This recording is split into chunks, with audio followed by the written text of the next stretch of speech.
Why does a cigarette smoke never go back into the cigarette? Why do the molecules spread away from each other? Why does a spilled drop of ink never reform? Because the universe moves towards a state of dissipation. That is the principle of entropy, the tendency of the universe to evolve towards a state of increasing disorder. The principle of entropy is related to the era of time, a result of the expansion in the universe.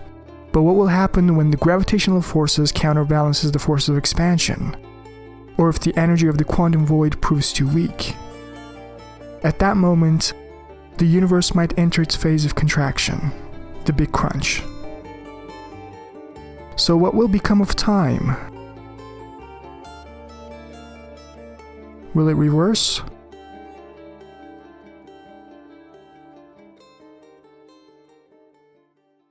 No one knows the answer.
Referring to Tolkien Lord of the Rings in terms of conceptual differences, whereas the One Ring is something that actually physically exists and fits your hand, the Elden Ring is more of an abstraction.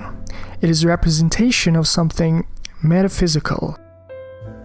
Some of you might say it is not possible to understand the complete structure of a game like Elden Ring in a single episode. Why isn't it possible? It's just not. Why not, you stupid bastard? It is a complex subject, so let's not beat around the bush and ask the important question. What exactly is metaphysics, and consequently the definition of the Elden Ring? Another martini, Paul. Although glintstone sorcery is seen as a magician's path over mastering the stars, it is an avenue of research that, if embodied well, something called the primeval current is directly experienced. It should not be forgotten that glintstone sorcery is the study of the stars and the life therein. Azur's and Lusat's glintstone crowns are a manifestation of what happens when you take the spiritual path Goldmask is a student of within a cosmic perspective. See, the dynamic for Goldmask is the same with Buddhism. He is focusing on daily meditation and contemplation to slowly embody the truth and spiritual wisdom, a tested and proven technique of spiritual growth where you literally have faith in the process. The progress is slow, but understanding occurs on a deeper level when you have a breakthrough. Worn rags that just barely cover the body. Lord Goldmask felt no draw to the vain access of clothing. What use is finery to one who seeks greater brilliance? Whereas the dynamic for Carians, like Azur and Lusat, is the same as the psychedelic movement, which was popularized in mid-1960s, where the era was defined by the proliferation of LSD and psychedelic substances in the West. As Selin says, to become a sorcerer first, you must face your ignorance. The progress of such a spiritual path is fast, profound, and instantly rewarding, but its benefits are short-lived. As Lusat and Azur also had experienced, your self-perception and consciousness is deeply and intensely shattered, and you become one with the universe, with the stars, leaving no remnant of your human life behind. People who use psychedelics seriously as a spiritual path report a sense of interconnectedness with their environments, and no longer feeling like a separate self looking at the world, and no longer experiencing suffering. They claim to, at least temporarily, transcend the illusion of self and other, and as Azure would probably agree, step into being one with the primeval current. However, there are various shortcomings to this approach. Even though you're blasted with deep spiritual truths, you rarely can embody them in a sustainable and healthy manner. Azure and Lusat is unable to speak and have an actual life. They have completely rejected their humanity to become one with the stars and embody the truth. Similar to the people who consume psychedelics every day without doing deep inner work to embody those insights, an approach that Buddhism and Goldmask would not agree with in the slightest.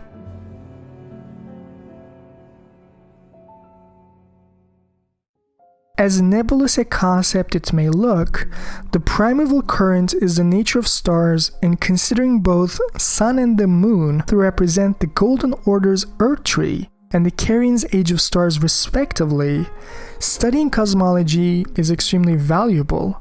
As the Amber Starlight states, if the stars command our fates, then amber-hued stars must command the fates of the gods. The primeval current makes it obvious why Radagon was so eager to learn more about the Carrian sorcery in his marriage with Rennala. As a thought-provoking individual himself, Radagon was aware of the importance of the primeval current, which was a source of the golden star that Elden Beast utilized to arrive on the lands between. Scientists agree that gold was brought to Earth by a meteor shower.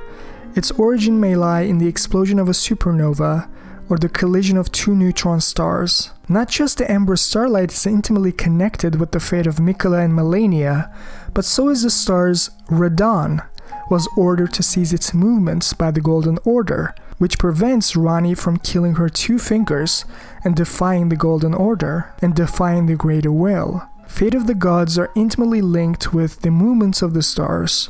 Although astrology in the real world might give the impression that the universe is deterministic, in the world of Elden Ring, and I would argue in real life as well, it's not completely deterministic. Stars can be conquered and influenced. Coming back to Miyazaki's quote, using the law of regression and causality item descriptions, we can say that in the lands between, the concept of ring is a manifestation of the fundamental laws of the universe, the metaphysical fabric of existence that forms the interconnectedness of all phenomena and the non-dual source intrinsic to all things. The Elden Ring that we see with the Golden Order is the Greater Will's manifestation. It is not the end-all be-all. In fact, we see a different ring formation in Farum Azula, a more ancient time when the Rune of Death was still intact and was a part of existence, unlike in Marika's era. These two spells pioneered by Radagon pierce at the core of what this ring represents on a metaphysical level, which makes it clear why these outer gods want a piece of the action for themselves. Mother of Truth didn't accidentally choose Mohg as its avatar, nor did the Rot god Melania. These outer gods, long before the shattering of the Elden Ring, actively desired the same power the Greater Will enjoyed with Marika as the Erdtree and the fulcrum of the Golden Order. Remember, as the Black Flame ritual states, the Glowmite Queen led the Apostles. It is said that she was an Empyrean chosen by the Fingers. An Empyrean is chosen by their own two fingers by the Greater Will to succeed Queen Marika, which means the Glowmite Queen did not exist prior to Marika's Golden Order. At the beginning of the Golden Order, before the birth of the Erdtree, there were no competitors. Marika was the only fit for the Greater Will's vision for the world. But if so, the question is, why did Two Fingers even appoint Empyreans to forge a new order by the Greater Will when Marika will do just fine? Well, the fact that Marika has plotted against the Greater Will by shattering the Elden Ring is evidence enough that you can't completely trust or control any particular vessel. Only Marika's flesh and blood can succeed her as the Vision's vessel, so they need to be appointed by the Greater Will just in case. Miquella, Malenia, and Ranni are the specified candidates within the lore. However, the Glowmite Queen, which I'll make a very strong argument to be the former Empyrean status of Melina, also supports the idea. Melina similarly is an offspring of Marika, just as much deserving of the title Empyrean. However, before the events of the game, Malekith has defeated the former Glowmite Queen, and now Melina has a completely different function aiding the Golden Order. Her mother Marika wants her to guide the Tarnished post-Shattering. Since the Empyrean's flesh is subservient to the Greater Will, it is irrelevant who ascends the throne. In Greater Will's eyes, whomever succeeds Queen Marika, they will embody some form of the Erdtree regardless. With only one exception, that is, Ranni. She's completely out of the game. She has actively rebelled against the Greater Will by slaying her 2 fingers and shedding her Empyrean flesh. That genetic heritage to Radagon or Marika is absolutely essential, which means Ranni can never be influenced by the Elden Beast anymore. The Age of Stars is maybe the only time when the Greater Will felt pure terror as the Erdtree of the Golden Order and Marika as its vision's vessel. They will all perish within the laws of the dark full moon of the Carrion lineage. I hope you can see the oppositional dynamic of the moon and the sun, which is an alchemical lore we'll touch base with soon. The only reason Ranni could even defy her fate like this was her spirit, non-corporeal form attained on the Night of the Black Knives, and with the death of her 2 fingers due to the hidden treasure of the eternal city of Nokron, a blade said to have been born of a corpse. This blood-drenched fetish is proof of the high treason committed by the eternal city and symbolizes its downfall. Cannot be wielded by those without a fate, meaning only Empyreans can use it, but is said to be able to harm the Greater Will and its vessels, and by vessels, it means Greater Will's 2 fingers. Haven't you ever wondered why we don't see the 2 fingers of Miquella and Malenia? Well, that was a bit of a trick question. We actually do see Malenia's 2 fingers. The isolated Divine Tower near Lindell. That's where you go to be able to utilize Malenia's Great Rune. The reason why Ranni's 2 fingers is alive unlike the rest is a special circumstance Ranni had found herself in when Marika shattered the Elden Ring. See, Ranni didn't have a corporeal body to become a shard bearer like her brothers and sisters. The Great Rune was never inherited by Ranni due to her spirit form, meaning, unlike Malenia's 2 fingers, the Great Rune is inside the fingers, completely intact, alive and well. In fact, there's one more alive 2 fingers found in the game, just like Ranni's, but this one is in the Roundtable hold, which we know is a location that has an inherent relationship with the Erdtree. And there's one demigod, just like Ranni, who was in a spirit form, yet was appointed by the 2 fingers as an Empyrean. Similarly, the Great Rune could never be inherited by her, rendering her 2 fingers alive and well.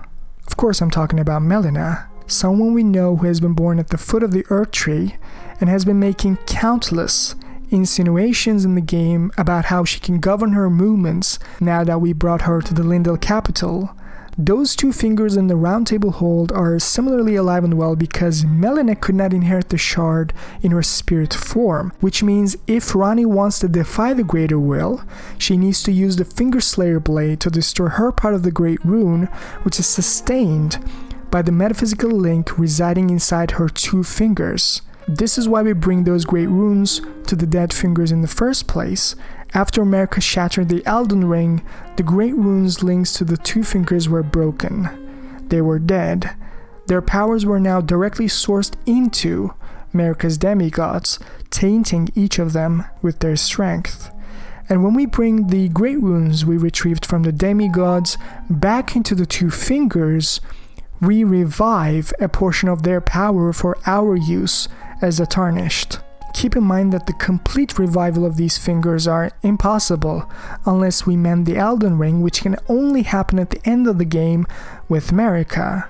She's the vision's vessel and the actual nexus of the broken parts. What we do in the game, bringing these great runes back into the dead fingers, allow us to get a little taste of the significantly limited power of the shards. After Ranni's unexpected scheme, Marika needed to trick and persuade her other half, Radagon, and to do so as fast as possible to go forward with a plan that ultimately turned out to be very risky and dangerous for the overall stability of the realm. See, how these laws are defined and expressed will depend on the biases of any given outer god. The frenzy flame will have different values and predispositions compared to the Mother of Truth. In this case, let's explore the Greater Will's vessel, Elden Beast. What is its primary weakness and strength? But more importantly, why it has chosen Marika as its patron goddess. As Hayata says, all that there is came from the One Great. Then came fractures, births, and souls. But the Greater Will made a mistake. Torment, despair, affliction, every sin, every curse, everyone born of the mistake. And so what was borrowed must be returned. Melt it all away with the yellow chaos flame, until all is one again. Remember that this is conveyed from the perspective of the frenzy flame. It sees the creation of duality, of births and souls, as a mistake, if you will. Torment, despair, affliction. This shows Frenzy Flame's bias for non-duality, which is actually inherent to existence. As the law of regression states, all things yearn eternally to converge. The polarization of duality yearns to become one again. Yellow Chaos Flame melting it all away until all is one again. Similarly, in these lines, we're seeing Greater Will's bias for duality, for self and other, yin and yang, more precisely a life-reinforcing bias. Melina before has referred to the operations of Frenzy Flame to establish lordship of a land they preside over to be lifeless. Existence and non-existence are dual concepts after all, which means the Greater Will is the exact opposite to the worldview Frenzy Flame embodies. It is a life bias instead. It prefers existence as opposed to non-existence, which is why the Greater Will was allured by Marika's desire to create an epoch glistening with life, plucking the rune of death from the laws of the universe with the Golden Order. All the outer gods, including the Greater Will, wants to take possession of this metaphysical substrate that is the ring, express its will, and to have unmediated access to its fundamental rules. It is unfortunate that one of the central insights related to Elden Ring is residing at the tail end of its runtime. Right after we defeat Radagon in the final boss fight, we're shown the relationship between the Elden Beast and the Elden Ring, how the former is the physical representation, while the latter is the metaphysical. It is said that long ago the Greater Will sent a golden star bearing a beast into the lands between, which would later become the Elden Ring. The Elden Ring is sprouting inside from Radagon's body and forming physically as the Elden Beast. The insinuation is clear.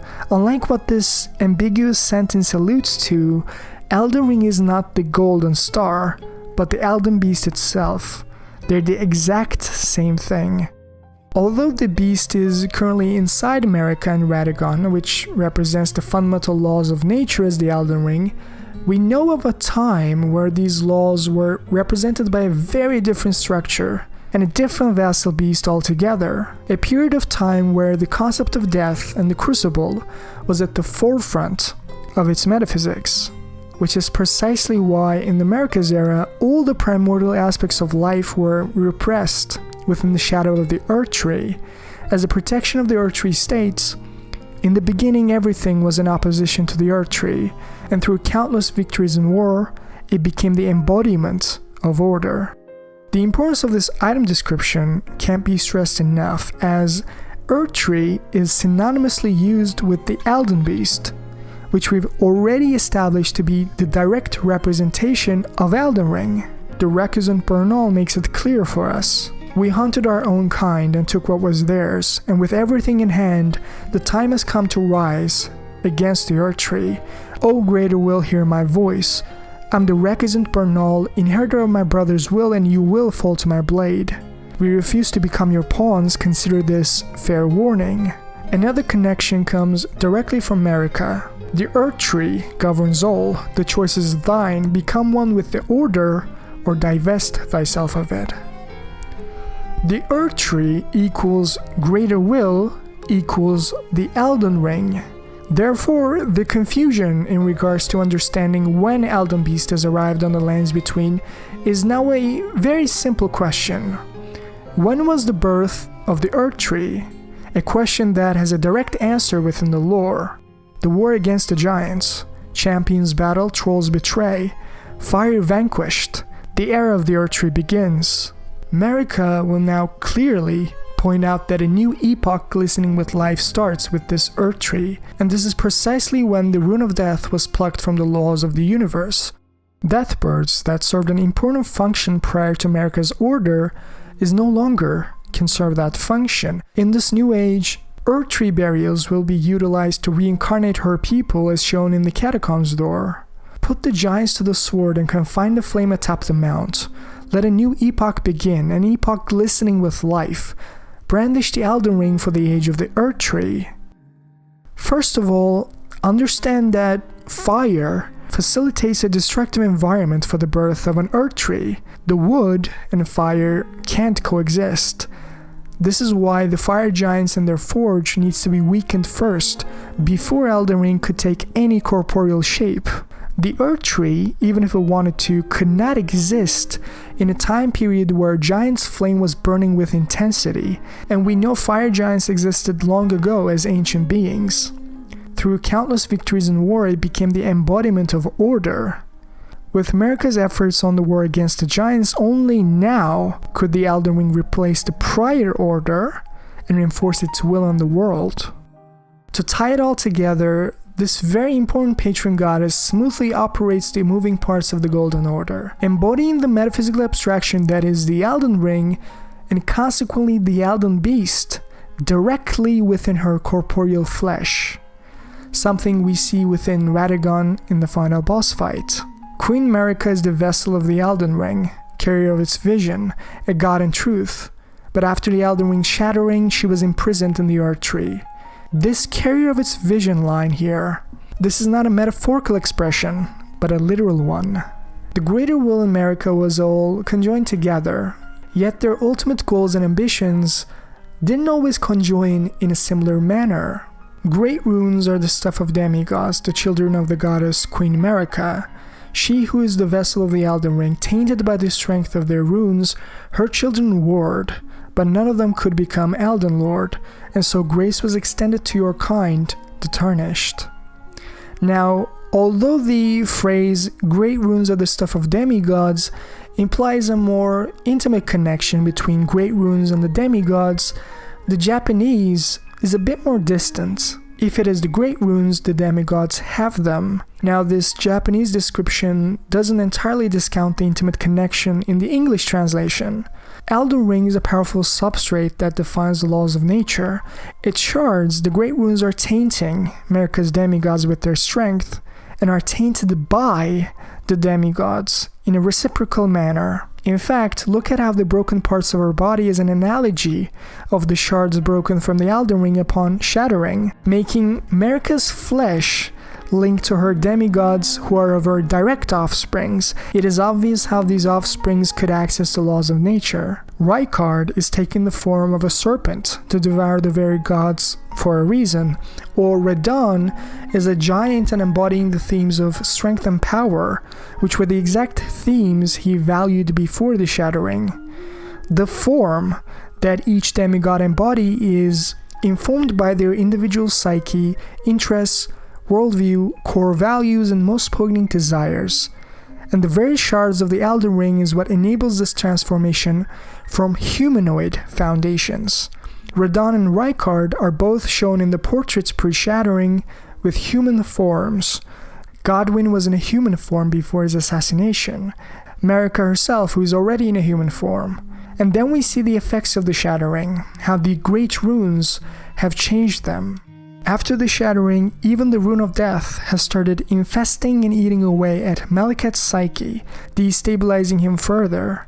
When Marika shattered the Elden Ring, the connective tissue that stabilized the shard's power were broken, which means for her offsprings, allowing complete access to its power, the access her demigods have utilized to gain an edge in the Shattering War. Marika hoped for Miquella in specific to benefit the most from becoming a shardbearer. However, even the most meticulously designed plans fall flat in the face of future's unpredictability. Miquella is mine and mine alone.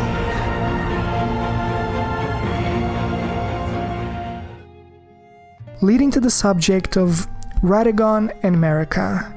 How can Radagon even be Marika?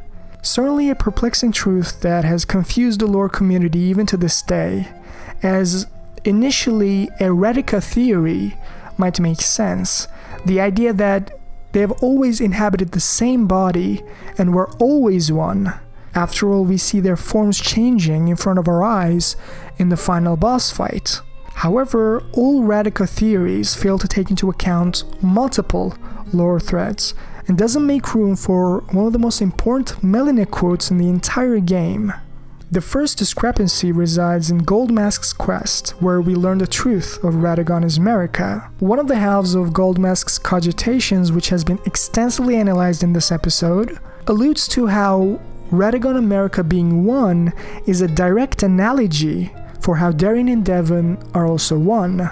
Darian and Devin are twins. They have separate bodies, yet represent the same yin and yang, as non-duality always does. Devin is seen in the Eternal Cities down in Sulphur River, symbolizing Marika's origin land of Numans, the moon in the alchemical lore, the silver and the Mercury, while Darian, the Hunter of the Dead, a proud member of the Golden Order and the Erdtree, represents the opposing half, the gold, the sun, and the most importantly, Sulphur. Radagon, with his fire giant origins and flowing red locks, symbolizes the sun, the gold, and the sulphur in the alchemical lore. The non-dual union of the sun and the moon, Radagon and Marika, is shown in this image of the Rebis, trampling on the very dragons we know for a fact to be defeated by Godfrey prior to Marika's order. I'm talking about Pseudosax. A mere coincidence? I don't think so. The truth of the matter is that both Darian and Devin, the gold and the silver, is the textbook definition of how two different beings can represent non-duality paradoxically, how they can have two bodies but one soul, how Darian is Devin just like Radagon is Marika. Even if this is true, the question remains, when exactly did Radagon and Marika become a single being? And for what purpose did they unify into a single being? Two questions that I will definitively answer. First of all, take note how there's a verbal exchange going on in the bedchamber's coat. For Marika to be able to address Radagon to begin with assumes an inherent duality of self and other. Two separate bodies are having a private conversation, presumably after an intimate and exciting night together. Remember the previous sun and moon analogy of the Rebis. Ranala wasn't Radagon's moon, and Godfrey wasn't Marika's sun. They had the wrong partners all along. Both Radagon and Marika were actively looking for their other halves long before their paths even collided. Radagon, his entire life, always wanted to be complete on the conceptual level, trying to gather as much knowledge of cosmology and intelligence from the Empyreans and the faith of the Golden Order from the capital. Little did he know the completion he desired his entire life was not conceptual, but spiritual. Radagon's understanding of existence not only rivaled the great sage Goldmask, but he could also play the political game with even more finesse, unlike Godfrey, while still being a very strong warrior leading the Leonian Wars. Even though Godfrey was strong and aided Marika to establish the Erdtree as the dominant theocracy, the truth is that the war with the outside world is now over. Fire giants and the Stormhawks were no longer. Godfrey's primal aggression and purely masculine approach to life was simply no longer necessary, especially when Radagon embodied the same masculinity in a deeper, more sophisticated balance. This is precisely the moment Marika started to have her doubts about Godfrey and fascination towards Radagon, whom led the charge in the Leonian Wars. And after seeing how strong offsprings Radagon has provided to Rennala, Marika started to feel even more jealous. After all, Mohg and Morgoth were catastrophic failures by all standards for the future of the realm. Godfrey has failed Marika, and Marika was starting to feel ashamed of the lineage she was leaving. This is why our favorite common variety turtle has said how mysteriously Radagon has left Rennala to arrive at the capital with open arms, just when Marika has ordered Godfrey to be exiled from the lands between. A perfect coincidence. Of course not. Radagon, similarly, was ultimately dissatisfied with his moon Rennala, wanted to take a chance on the Golden Order's patron goddess, Marika, which leads us to the entire point, the bedchamber quote, why the duality of Radagon and Marika had to become a single body to begin with. O Radagon, leal hound of the Golden Order, thou art yet to become me, thou art yet to become a god. Let us be shattered both, mine other self. The silver, the Mercury Marika is directly asking the gold, the sulphur Radagon to become one, to become a god like herself, to become me, mine other self. Let us be shattered both together, so that they could in their complete non-dual form shatter the metaphysical abstraction that is the Elden Ring and strengthen her demigods for the inevitable political war of her children. Keep in mind that if Radagon has any character flaw, then it is his desire for completion, similar to the desire for non-dual spiritual truths Goldmask and Carrier's sorcerers were after. In this bedchamber line, Marika is attempting to seduce Radagon to drop his resistance to shattering the Elden Ring by offering him the ecstasy of non-dual spiritual union, to become Marika, to become a god, to be shattered both. This is something far more personal and direct than all the theoretical concepts which Radagon had been teaching Miquella prior. Radagon is inherently against the idea of shattering. He wanted to mend it and fix the broken laws of the universe. He knows that, even in desperation, this path that Marika offers could only result in more suffering, whereas Marika thought otherwise. In her mind, shattering the Elden Ring was the only way to keep her family together, and she needed to persuade Radagon so that they could move forward with the plan despite the consequences. And Marika knew that Radagon could only be tricked into ascending to godhood with a spiritual union that only she can offer. As Ranni is now posing a visceral threat to the Golden Order post-Night of the Black Knives, Miquella, who has been cursed with eternal youth, needs all the strength he can get to oppose the Age of Stars. Marika hopes that Shattering will be worth taking such a risk. After all, even if a Tarnished were to take the Elden Throne, this would not bode well with Marika's plans. This is why Gideon Ofnir said how Marika wants the Tarnished to struggle unto eternity. Marika desires to use the Tarnished as a stepping stone to get Miquella or Melania on the Empyrean throne. If that spot is left vacant, it's only a matter of time until Ranni ascends the throne with her Age of Stars, effectively ruining everything Marika worked so hard to build. As Melania is his blade and loyal confidant, Miquella is maybe Marika's only real chance at continuing the Golden Order. The Shattering will hopefully boost Miquella's frail young body, while Ranni won't be able to reap any of the shard's benefits because she had shed her Empyrean flesh. In Marika's eyes, Miquella was like this diamond in the mud, especially now that Godwyn and other children she was fond of was assassinated in a way that can't be properly revived thanks to Ranni. If Radagon can ascend to godhood like Marika, it will not only enable them to shatter the Elden Ring, but also use Radagon's vines to block entry to the Erdtree, so that only Tarnish that fits Marika's designs can be guided by Melina. Remember, lighting up the forge is not enough to enter the Erdtree. Radagon's vines were impenetrable until the black flame that has the power to kill gods were restored by releasing the Rune of Death after Malekith's defeat. Radagon was not a god before the Bedchamber's quote. Marika explicitly said that he was not yet a god. However, Radagon's vines didn't burn just the same.